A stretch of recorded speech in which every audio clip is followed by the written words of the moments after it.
Good morning. जेव्हा एखादी गोष्ट करण्याचा तुम्ही निर्धार केलेला असतो ना, तेव्हा मी हे काम करणारच आहे, असं दिवसातून 1000 वेळा म्हणायचं.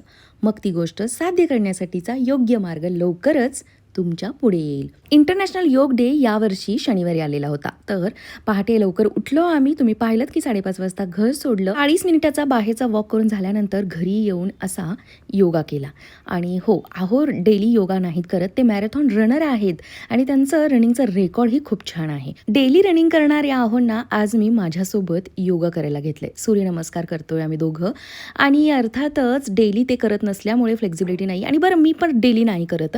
माझाही सतत ब्रेक सुरू असतो, बट माझी मुळातच शरीराची माझ्या फ्लेक्झिबिलिटी छान आहे. पहाटे लवकर उठायचं, एक्सरसाइज करायचा, मग खायला सुद्धा हेल्दीच हवं ना. तर हेल्दी ब्रेकफास्टमध्ये मी बनवला होता आज नाचणीचा डोसा, आमचा फेवरेट. मी काय करते, नाचणीच्या पिठामध्ये दही आणि रवा ॲड करून थोडंसं ब्लेंडरला फिरवून घेते आणि असे मग मस्त डोसे करते. चला बाय.